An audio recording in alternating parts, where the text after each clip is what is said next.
everyone, and good morning, students. I already sent material to you on the factors affecting microorganisms in the soil. And this is a video recording so that at any time you can go through it and you can be able to benefit from it. Now, I need to let you know that soil is a dynamic environment and it is teeming with microbial life. A single gram of fertile soil can contain about 10 raised to the power 9 bacterial cells and 10 raised to the power 6 fungal spores, and a diverse array of other microorganisms, including actinomycetes, protozoa, and archaea. These microorganisms play essential roles in nutrient cycling, organic matter decomposition, nitrogen fixation, and soil structure formation.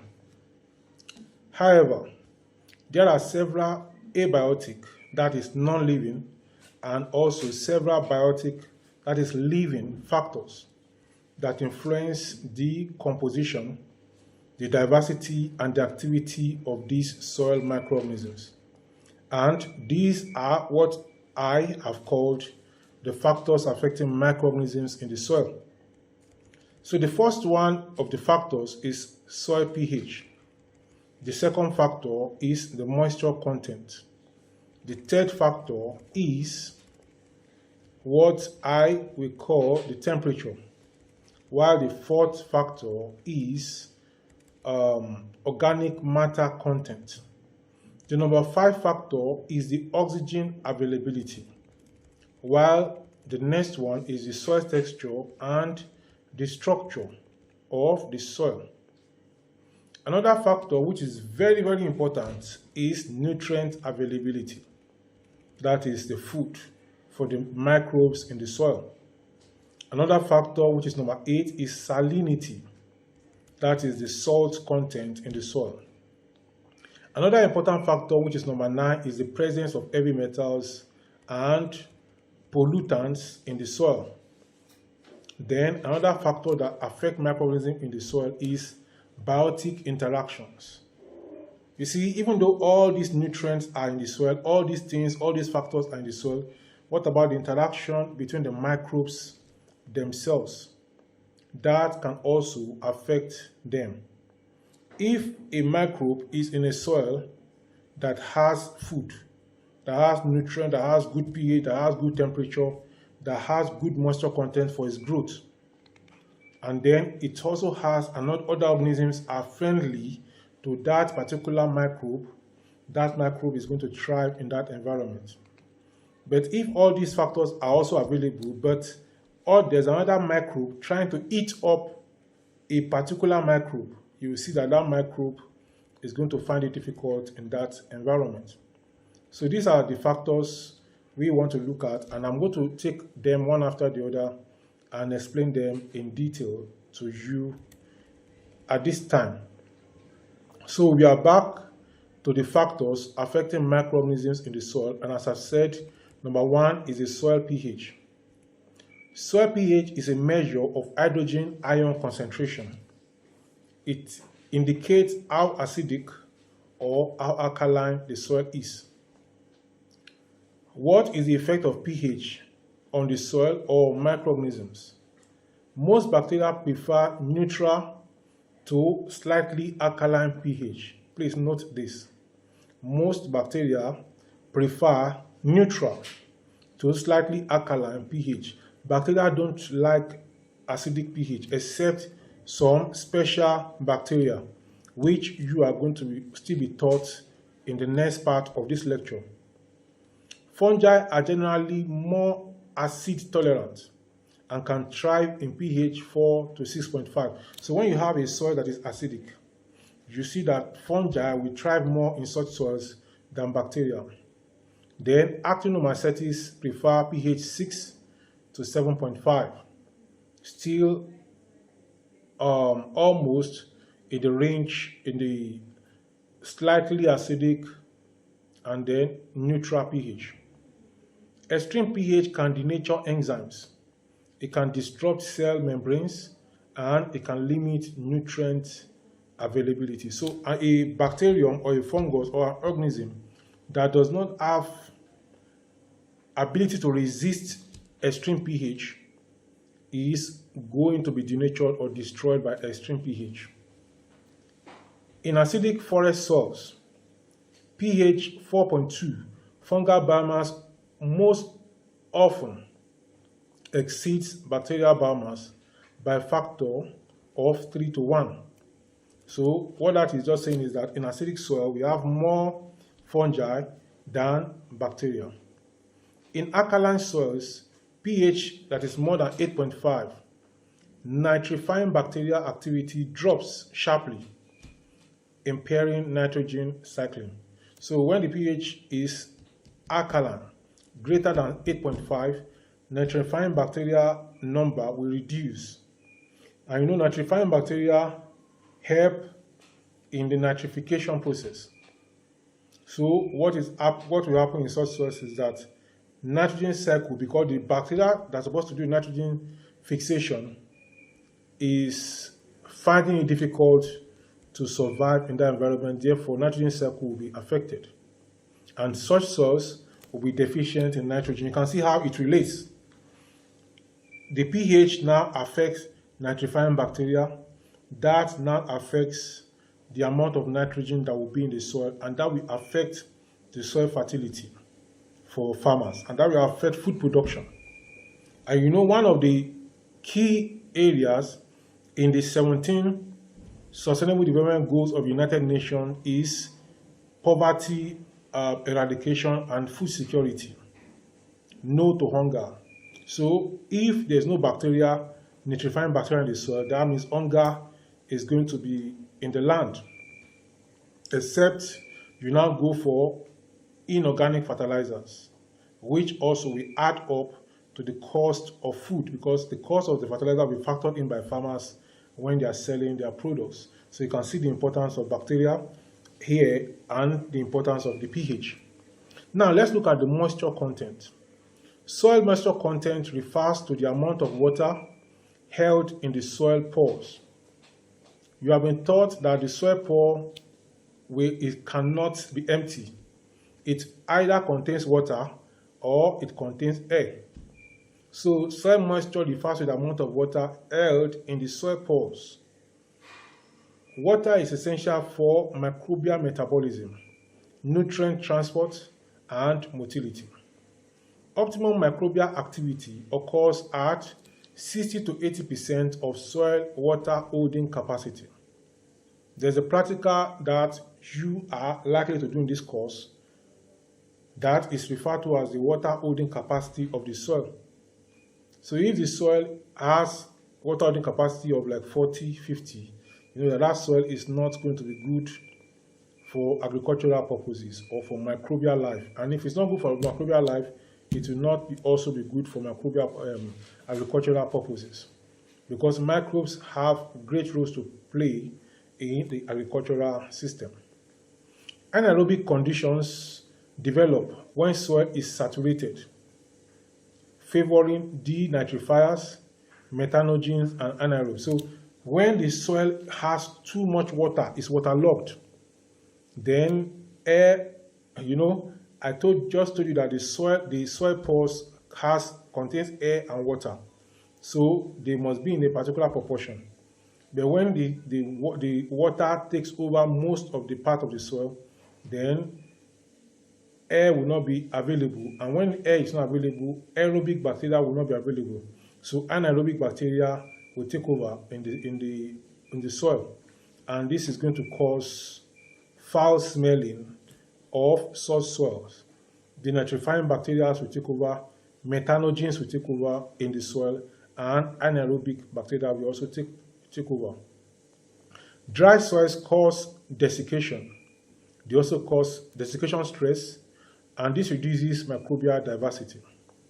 Studies show microbial respiration decreases by up to 90% when water content falls below 30% field capacity. Now, let's quickly move on to number 3, which is the temperature. Soil temperature influences the rate of enzymatic activities and metabolic processes.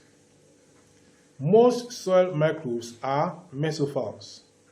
They function best at 25 to 35 degrees C. You have been told about temperature of different microbes. We have the saprophiles, we have the mesophiles, we have the thermophiles, we have the hyperthermophiles. So most microbes, whether in the soil or in nature, they are mesophilic. So I want to check all these temperature definitions I've mentioned and the ranges, so that if you are asked a bacterium's temperature is survives in 4 degrees C at 4 degrees Celsius, this bacterium can be referred to as dash A, thermophile, B, hyperthermophile, C, mesophile, D, psychrophile or psychotroph. So we should be able to know that it is either a psychrophile or a psychotroph. Extremes in temperatures can reduce enzyme activity. Extreme in temperature can also kill sensitive microbes, and it can shift community composition toward thermophiles or psychrophiles.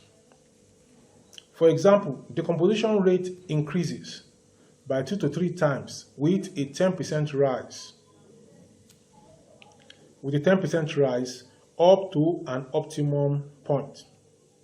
Let's look at number 4 factor that affects microorganisms in the soil, and this is organic matter content. Organic matter includes plant and animal residues in various stages of decomposition. Organic matter is also talking about the living component of the soil, but they are their residues. They are the dead part of them. It can also be microbes, plant or animal. Any living matter that is dead and is still in the soil is part and parcel of the organic matter of the soil. Organic matter provides carbon and energy for heterotrophic microbes. They enhance soil structure, soil aeration, and water holding capacity. High organic input leads to increased microbial biomass and activity. Now, you may be wondering that how will organic matter provide carbon and energy for heterotrophic microbes? Take, for instance, a dead dog, and I usually ask this question in the 400 level soil microbiology class. A dog has died at Okyodo in a farm. Then what happens to the dog after some time? The flesh and other parts are proteins. So the decay and decomposition of proteins occurs very fast, and microbes are involved. Now, the bones are made up of carbon. So these bones now decay and then mix up with the soil. So the decaying skin, the decaying fleshy part becomes nitrogen to the soil, source of nitrogen, while the decaying bony part becomes source of carbon to the soil. I think you understand. The same thing happens in plants. Plants also has both proteinous parts and a nitrogenous part and non-nitrogenous part. So when the plants decay in the soil and then decomposition takes place, the carbon aspect, carbonaceous aspect of the plant mixes with the soil, and then the soil gets carbon. The nitrogenous part of the plant mixes with the soil gets nitrogen. The phosphorus part of the plant mixes with the soil gets phosphorus. So this is like a cycling. This same phosphorus, this same carbon in the soil again, another plant will take it again. Mango plant in that place will take it again and build up carbon or build up other parts in other nutrients in its own body. We will go there again, we'll eat it, or it will fall down, or the leaf will fall, and then it will become part of the soil again. And then the circle continues. And this is a good circle. Now, in soils with greater than 3% organic matter, microbial biomass, carbon can reach 800 to 1,500 milligram C per kilogram of soil, compared to less than 300 in low OM soils. That's organic matter soils. Now let's go to number 5 before we take a break, and then we continue after the break. Oxygen availability. Soil aeration affects or reflects the availability of oxygen in pore spaces. Don't ever forget that oxygen will also be found in the pore space in the soil. Oxygen means air. So if the pore space does not have air, it has oxygen. Aerobic microbes dominate well-aerated soils. That is bacteria, fungi, and actinomycetes, that are aerobic. Poorly aerated or compacted soils. When the soil is compacted, so the pore spaces are not large enough or not much. So poorly aerated or compacted soils favor anaerobic and facultative organisms. And that's why you have in clayey soil, because clay soils are compacted. So you see that these are the type of microbes you find there, the anaerobes and the facultative organisms. Oxygen deficiency inhibits nitrification and promotes denitrification methanogenesis. Compaction from machinery can reduce oxygen diffusion rate by more than 50%, leading to reduced microbial respiration. So this is why when you are planting in a soil, usually you till the soil such that you make the soil to come up, not be compact, that you make the soil to be loose.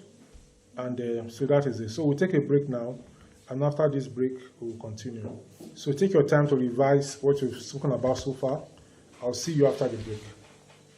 Welcome back from the short break. As I said at the start, we are looking at the factors that affect microorganisms in the soil. Dr. Adetitun is my name. So the 6th factor is soil texture and structure. Soil texture refers to the proportion of sand, silt, and clay structure. I take that again. Soil texture refers to the proportion of sand, silt, and clay. That is what will give you the texture of the soil. So if the sand is small, it has a sandy texture. If the clay is much, more than 50%, then the soil will have a clayey structure, texture. Now, structure, on the other hand, relates to how these particles aggregate. Now, that is the composition: sand, silt, clay. How the percentage of their combination in the soil is what gives what we call the structure, while the texture is talking about whether it is sand, silt, or clay. I hope you get that. Fine textured clay, that is clay-rich soils, retain more water and nutrients, but may restrict aeration. Sandy soils are well aerated, but often nutrient poor.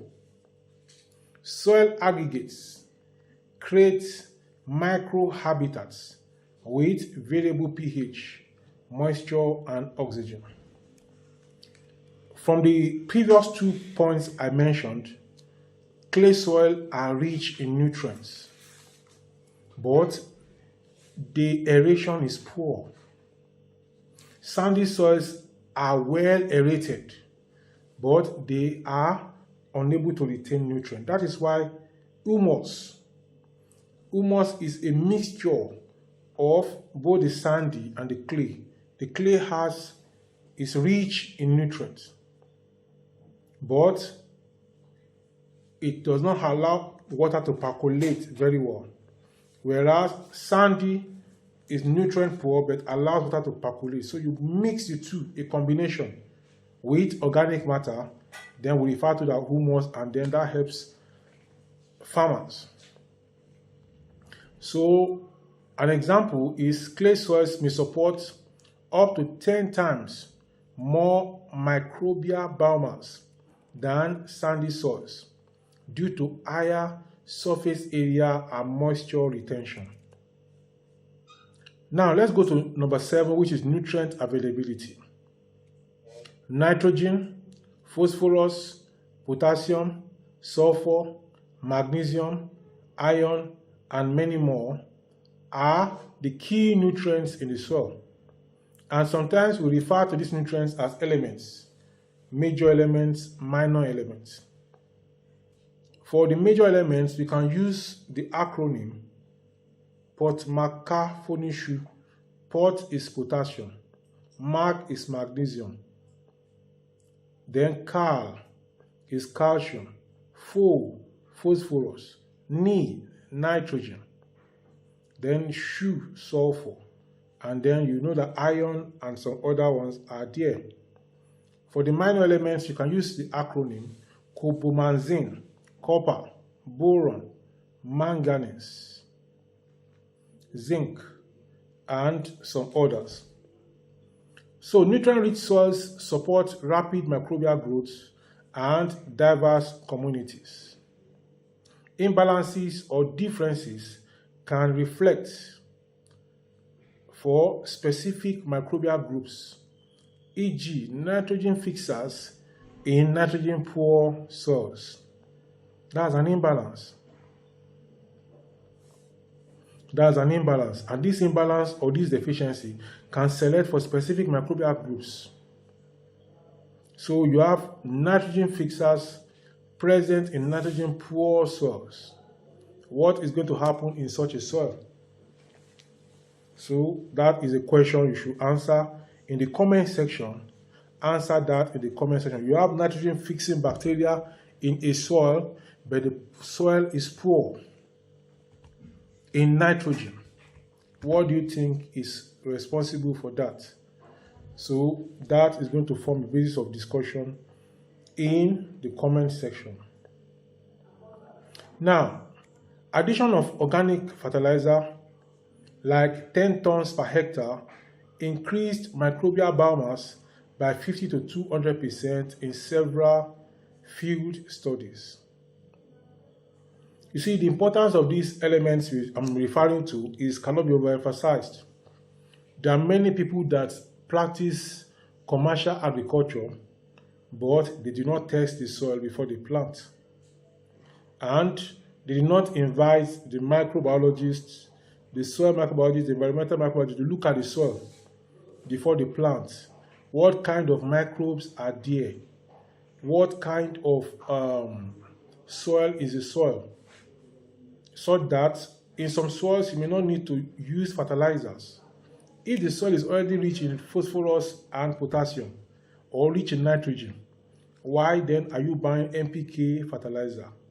Why then are you buying SSP, single superphosphate, when the soil is already rich in sulfur and phosphorus? So tests by experts can help anyone to detect the best soil and the best plant for different soils.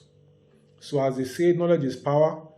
Anyone thinking of going to commercial farming should also invest some money into soil testing so that he or she can know the best that is good for them. Now, number 8 factor is salinity. High salt concentration in soil affects water uptake. It also affects microbial enzyme function. High salinity leads to osmotic stress, reducing microbial growth and diversity. When a soil is having extreme salt concentration, only the microbes that can withstand that extreme salt concentration will survive in such soil. The ones that cannot will run away from the soil, or some will die off. Now, a soil can also be allotolerant or allophilic. Allotolerant means it can just tolerate the soil, the salinity, while allophilic means that it loves the salt environment. And you find out that in salt-loving environment, In salty environments like that, you find the allophilic and the allotolerant microbes, and they dominate in saline environments. Sometimes you want to work on salt water, marine habitat. What kind of microbe do you think you find there? Definitely they are going to be halophilic, or around the mangrove, around the some parts, not in depth into the marine habitats, maybe at the banks or some other places. You may be able to find at the delta area where the river joins with the sea, with the ocean. You may find more allotolerant in that area compared with the allophilic you will find inside of the main marine habitat. So this is that. Now let's look at soils with electrical conductivity greater than 4 ds per m showed 50 to 70% reduction in microbial respiration. Now let's go to number 9, which is the presence of heavy metals and pollution. This is another factor that affects microorganisms in the soil. The presence of heavy metals and pollutants. Lead, cadmium, arsenic, petroleum hydrocarbons, pesticides, and so on are heavy metals, and some of them are pollutants. Nigeria, as you know, is an oil-producing nation, and petroleum hydrocarbon pollution is major in Nigeria. Nigeria also will practice many households or many communities practice subsistence farming or some kind of commercial farming, but they still use local tools. So they use herbicides, pesticides on the farm. All these herbicides and pesticides, after killing the weeds, they still remain in the soil. Now, apart from Nigeria being an oil-producing nation, where else, how does petroleum contamination also come in? It comes in through transport, because those who do not produce petroleum definitely have to use it.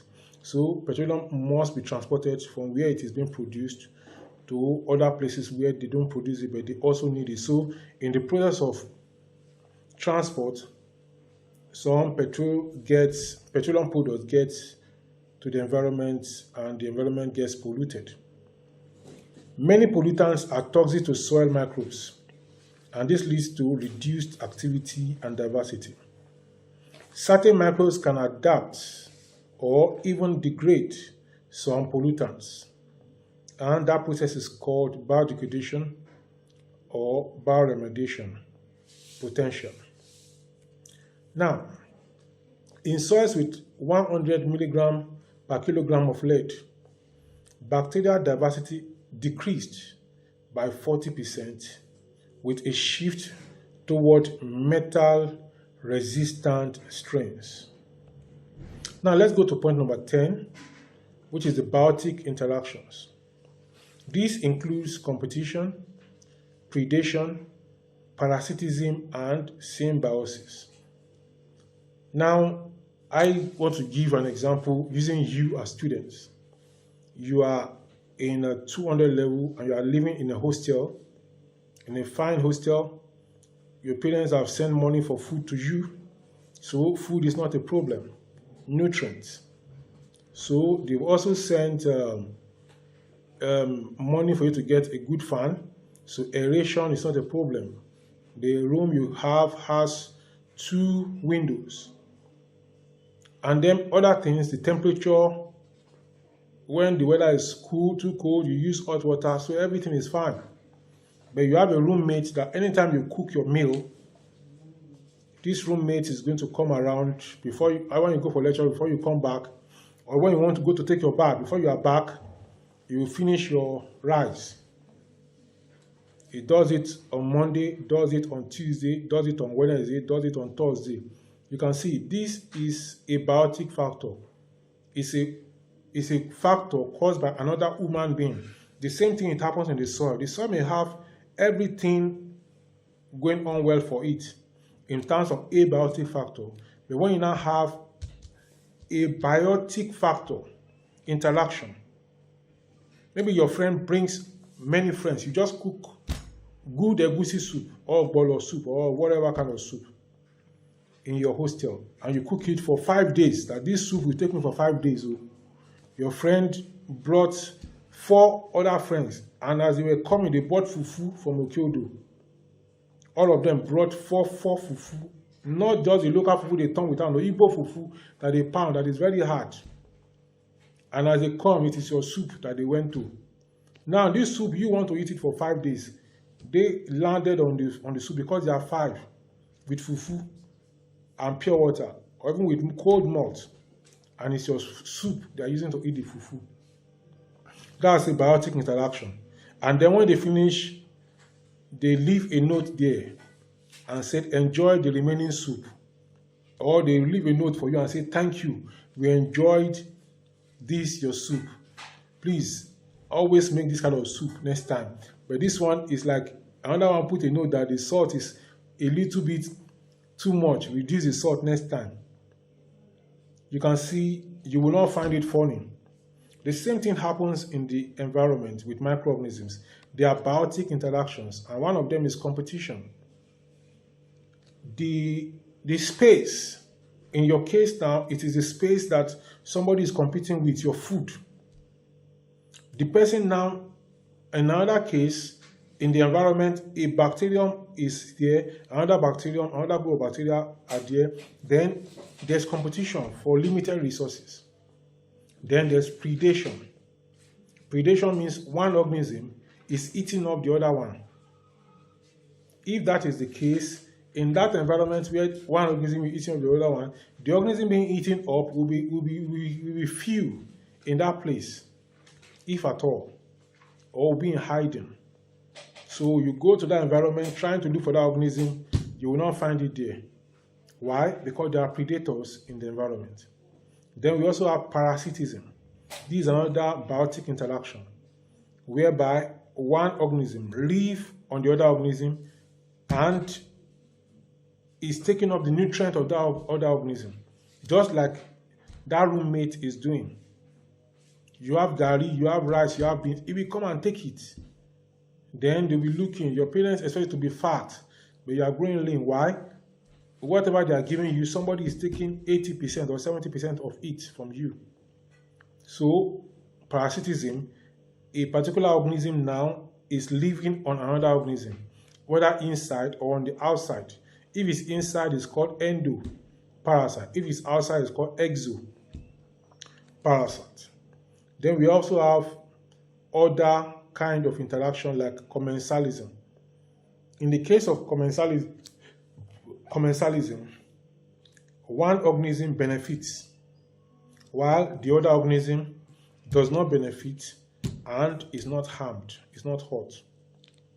Now, what is the effect of these biotic interactions? Microbes compete for nutrients and space. Predation by protozoa and nematodes regulates microbial populations.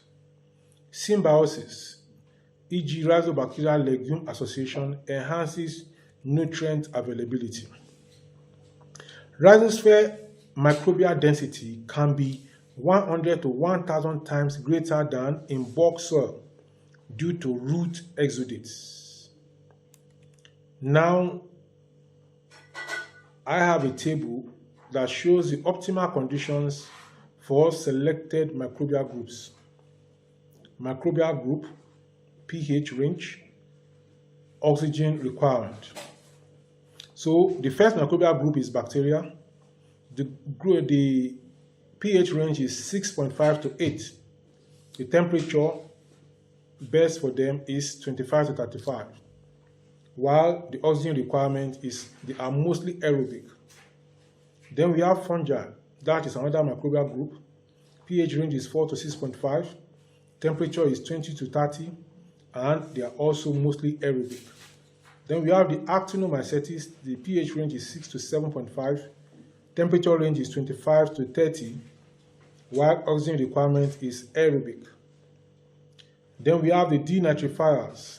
The oxygen requirement for denitrifiers is facultative anaerobic or anaerobes. Then the temperature is 20 to 35, and then the pH range is 6.5 to 8.5. Then we have the methanogens. Methanogens are strictly anaerobes, and their pH range is 6.8 to 7.2. That is around neutral pH. Then the temperature is 30 to 40 degrees C.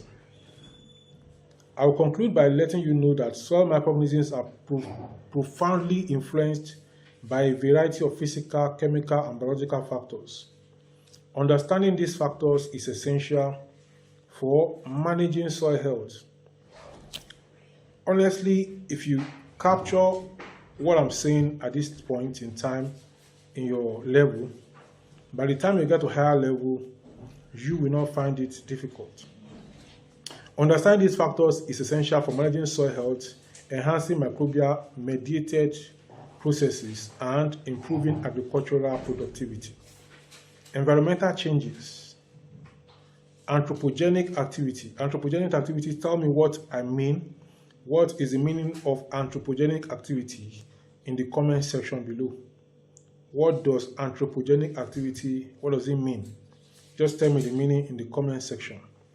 So environmental changes, anthropogenic activities, and climate dynamics can all impact microbial life, making this a crucial area of study in soil microbiology and environmental science and environmental microbiology. So this is where I'm going to stop on factors that influence or affect microbes in the soil. In the next lecture, you'll be looking at how these organisms adapt to unfavorable conditions in the soil. Until then, make sure you study this material very well and prepare well for what lies ahead of you. I'll see you in the next one. Until then, please subscribe to this Master Microbiology YouTube channel and keep coming back for more. I'll see you in the next one. Bye-bye.